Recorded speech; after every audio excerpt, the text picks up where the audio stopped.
Morning, how you doing? আমরা এখন আছি মতলব ব্রিজে। এইখান দিয়ে যেতে হবে চাঁদপুরে।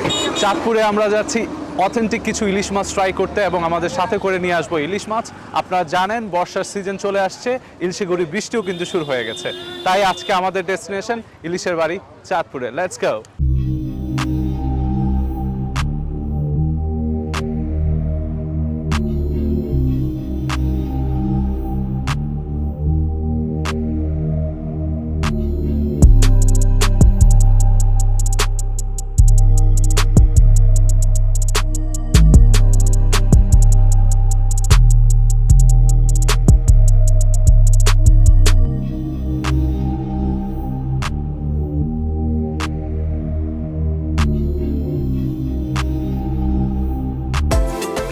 ইলশিগুড়ি বৃষ্টি নিয়ে আমরা চলে এসেছি ইলিশের বাড়িতে। চলুন ঘুরে আসি ইলিশের সাম্রাজ্যে।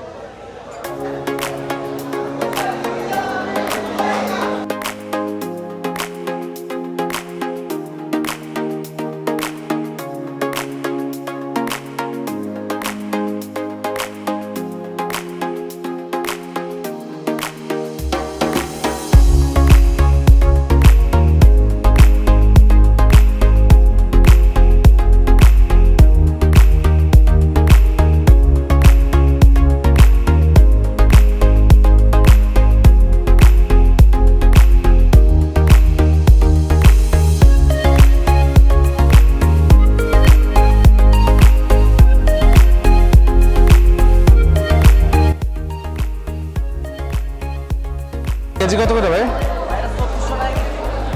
কত, 2 কেজির উপরে? হ্যাঁ, 2 কেজি 1 কেজি 800। এই চিংড়ি কত করে কেজি দিচ্ছ? আর এটা ওটা ভাই 1450। এটা কোন জায়গার? এটা অরিজিনাল চাঁদপুর। অরিজিনাল চাঁদপুরের। কাঁসাটা দেখি কত বললা দিছো? বলে দিছে 2500 একদম। এই এইটা দাও, এটা দাও। এটা দেখি। হ্যাঁ, এটা চাঁদপুরের সেরা।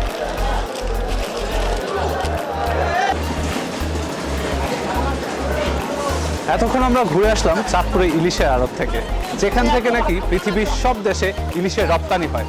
আপনারা কিছুক্ষণ আগে দেখেছেন আমরা ইলিশ বাজারটা পুরো ঘুরে এসেছি। এখানে 1 কেজি 1500 গ্রাম থেকে 2 কেজি এবং 2.5 কেজি পর্যন্ত ইলিশ মাছ পাওয়া যায় এবং পৃথিবীর সবগুলো দেশে কিন্তু এই আড়ত থেকেই, এখানেই একটা রেল স্টেশন আছে, ওই রেল স্টেশন থেকেই কিন্তু পৃথিবীর সবগুলো দেশেই হচ্ছে আমাদের ইলিশ মাছটা রপ্তানি হচ্ছে এখান থেকে। তো আমরা এখন কি করব, যেহেতু আমরা ইলিশের আড়তেই চলে এসেছি, ওইখানের পাশের কোনো একটা রেস্টুরেন্টে যেয়ে আমরা অথেন্টিক ইলিশের স্বাদটি নেওয়ার ট্রাই করব। চলুন যাই দেখি তো পাশের কোনো রেস্টুরেন্টে কেমন হচ্ছে ইলিশের রান্না, এবং সেই স্বাদটি আমরা এখান থেকে টেস্ট করে আমরা চেষ্টা করব আমাদের কিচেনে গিয়ে যে মাছটা আমরা নিয়েছি সেটা রান্না করে ওই টেস্টের কাছাকাছি যাবে নাকি আসলে একটু ডিফারেন্স হবে। হোটেলে দেখি এখানে কি কি পাওয়া যায়। আগে দেখতে পাচ্ছি ইলিশ মাছগুলো কেটে রেখেছে, আর পাশে আছে হচ্ছে মরিচ আর হচ্ছে বেরেস্তা। আপনি হচ্ছে আমাদেরকে ইলিশ মাছ ভাজা দেন 6টা, আর হচ্ছে কি আপনি একটা সরিষা ইলিশ দিবেন, আর হচ্ছে ভাজা বেগুন ভাজা দিবেন, আর লেজের ভর্তা দিবেন।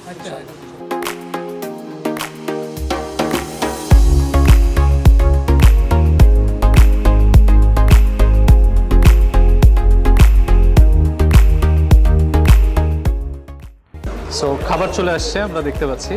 সো আসলে এক্সপেকটেশনটা যেরকম ছিল সেরকম অবশ্যই মিট হয় নাই, কারণ চাঁদপুরে আসলে আমরা চিন্তা ছিল যে একটা বড় কোনো ইলিশ মাছ খাবো। সরিষা ইলিশ মাছও চলে আসছে, কিন্তু কালারও কিন্তু আমরা দেখতে পাচ্ছি আশানুরূপ কালার কিন্তু হয়নি। মোদ্দা কথা এটা দেখে মনে হচ্ছে কেন কি বলবো, আসলে বলার ওইরকম কোনো কিছু পাচ্ছি না এই ইলিশটা নিয়ে।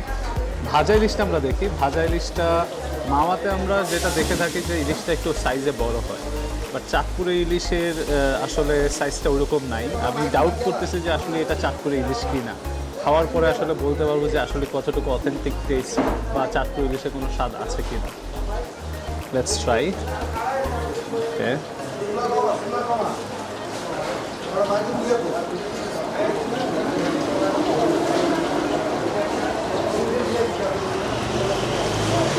খারাপ বলা যায় না মোটামুটি, কারণ ইলিশটা ভাজা আর একটু ভাজা দরকার ছিল। ওভারঅল ইলিশের টেস্ট মোটামুটি চলে আর কি।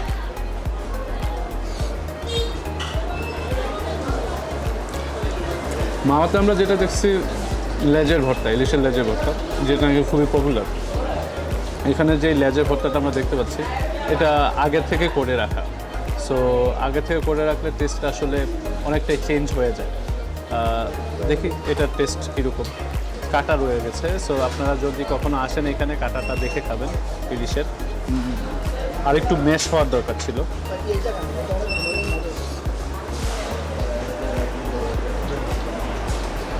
এটাও চলার মতো, মানে আহামরি কিছু বলবো না আমি, কারণ আহামরি টেস্ট চাঁদপুরের ইলিশকে নিয়ে যেরকম মানুষের একটা কিউরিয়াসিটি থাকে, সেই জায়গাটা থেকে বলা যায় আমি নিরাশ, কারণ আরও ভালো হতে পারতো।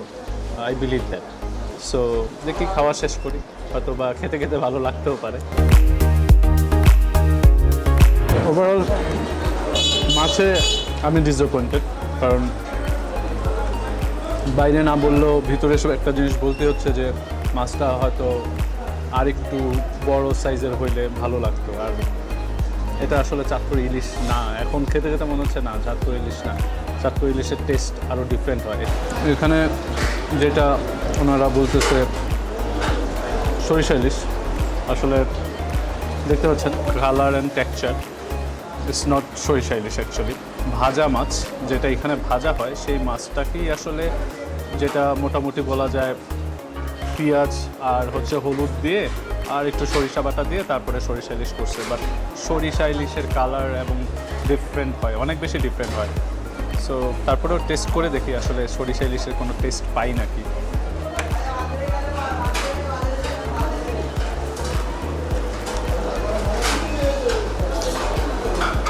লবণ হয় নাই, আর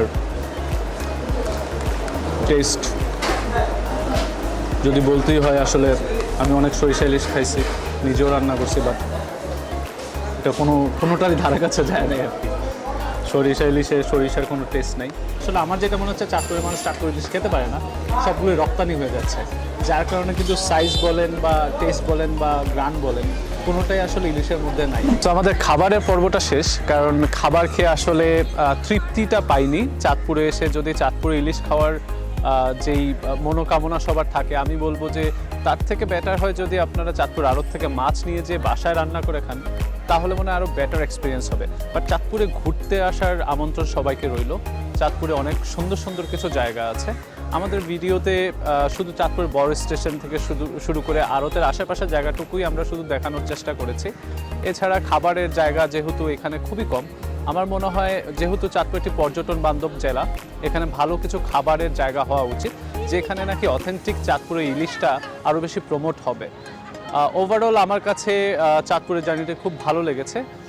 দেখা হবে নেক্সট কোনো ভিডিওতে। আর আজকের মতো আমরা যে মাছটা নিয়ে গেছি চাঁদপুর থেকে, সেটা এখন যেয়ে আমরা রান্না করব এবং টেস্ট করব যে আসলে কি চাঁদপুরের ইলিশ আসলে কতটুকু সুস্বাদু। এটা আসলে যেহেতু এখানে খেয়ে আমরা সেই স্বাদটা পাইনি, সো নিজের কিচেনে যেই দেখি না কেমন লাগে।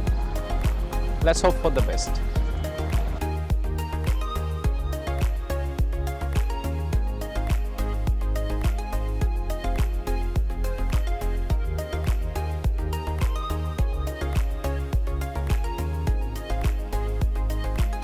Hello and welcome to hungry guys kitchen. আমরা চাঁদপুর থেকে যে ইলিশ মাছটি নিয়ে এসেছিলাম সেটা কিন্তু এখন আঁশ ছাড়ানোর পরে রেডি টু কুক। আমরা এই ইলিশটি দিয়ে 3টি রেসিপি আজকে তৈরি করে দেখাবো। So I am gonna show you guys যে কীভাবে এই 3টা রেসিপি আপনারা ঘরে বসে তৈরি করতে পারবেন, এবং সেটা আমি আমার কিচেনে এখন প্রিপেয়ার করে দেখাবো।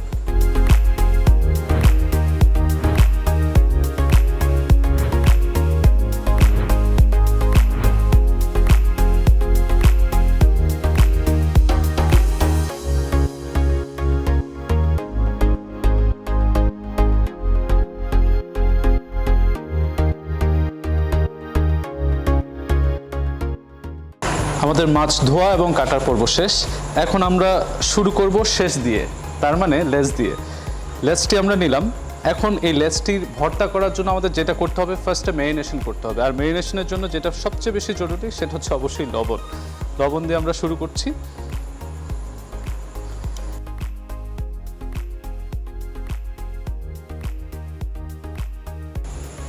আমাদের ইলিশের লেজের ম্যারিনেশন ডান। এটা আমরা আধা ঘন্টার জন্য এখন রেখে দেব।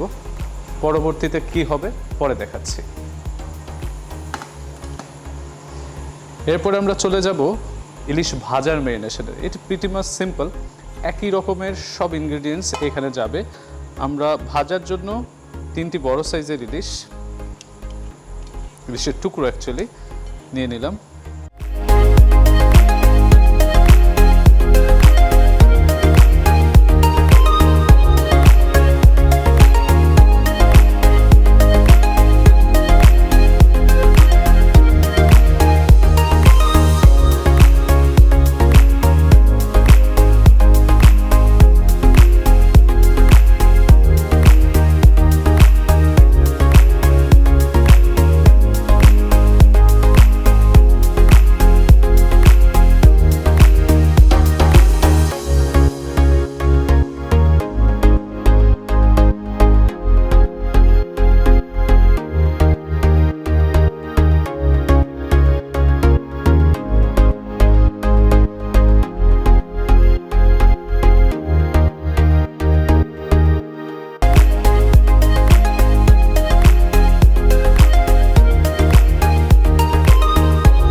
যখন প্রিপেয়ার হচ্ছে, ইন দ্য মেইন টাইম আমরা এখন লেজের ভর্তাটা বানাবো।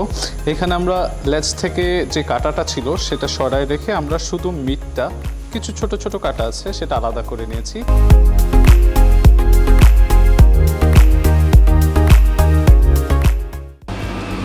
রান্না পর্ব শেষে এখন আমরা চলে এসেছি খাওয়ার পর্বে।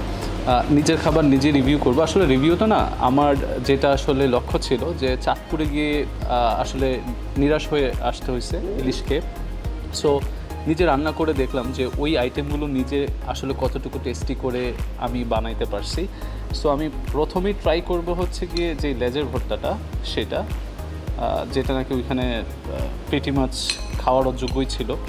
সো আমি ট্রাই করে দেখি যে আমারটা আসলে কতটুকু ভালো হয়েছে।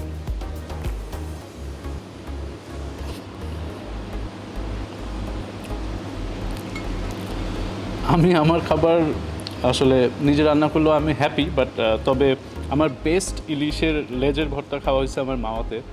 আমার মনে হয় এটা আমিও বিট করতে পারবো না, কারণ ওই লেজের ভর্তাটা আসলে অন্যরকম একটা টেস্ট। ওইটা আসলে বিট করা আসলে আমার মনে হয় ওইখানকার মানুষগুলোর হাতেই বেশি টেস্টি হয়। এখন আমরা ইলিশ মাছ ভাজা প্লাস হচ্ছে বেগুন ভাজা, প্রথমে বেগুন ভাজাটা নিয়ে দেখি।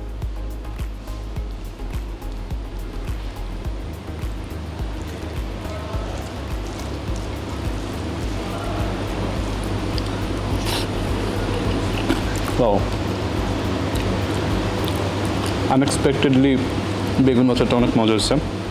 সাধারণত ইলিশের সাথে গোল বেগুনটা যায়, লম্বা বেগুনটা মজা লাগে না, বাট আমার কাছে বেগুন ভাজাটা খুব ভালো লাগছে। এখন টেস্ট করলে বোঝা যাবে যে এটা কতটুকু ফ্রেশ।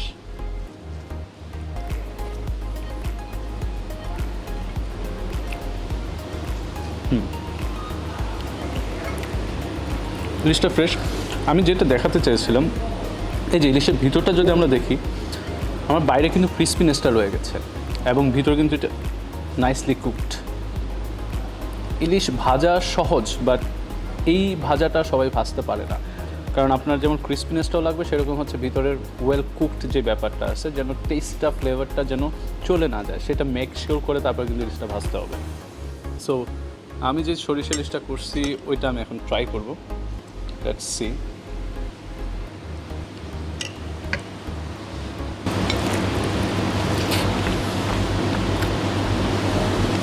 ডেফিনেটলি ওটার থেকে ভালো অবশ্যই, টেক্সচারই দেখতে পাচ্ছেন, কারণ that's the real texture of the সরিষা ইলিশ। অনেস্ট রিভিউ যদি দেই, আমি এর থেকে অনেক ভালো সরিষা ইলিশ রান্না করতে পারি, করছিও, কিন্তু আজকে সরিষা ইলিশটা মোটামুটি, মানে আমি বলবো না খুব ভালো হয়েছে বা খুব খারাপ হয়েছে, মাছের গুণে ভালো হয়ে গেছে বলতে হবে আর কি। ওভারঅল আমি আমার ইলিশ এক্সপিরিয়েন্স নিয়ে হ্যাপি। সো ইলিশ যদি খেতে হয় তাহলে ওইখান থেকে দাম বেশি নেওয়া অবভিয়াসলি, আপনি হয়তো বা যাত্রাবাড়ি বা অন্যান্য বাজারে যে দাম পাবেন তার থেকে একটু বেশি দামে হলেও একটা ভালো ইলিশ বাসায় এনে যদি রান্না করেন, নিজে একটু বুঝে শুনে ভাজেন বা যেটাই রান্না করেন না, সরিষা ইলিশ রান্না করেন, আমার মনে হয় সেটা আরও বেটার একটা টেস্ট পাবেন। সো ভালো থাকেন, সুস্থ থাকেন, আর ইলিশ খেতে হলে চাঁদপুরে আসুন, অবশ্যই ভালো ইলিশ কিনে নিয়ে যান, আর stay happy and stay healthy.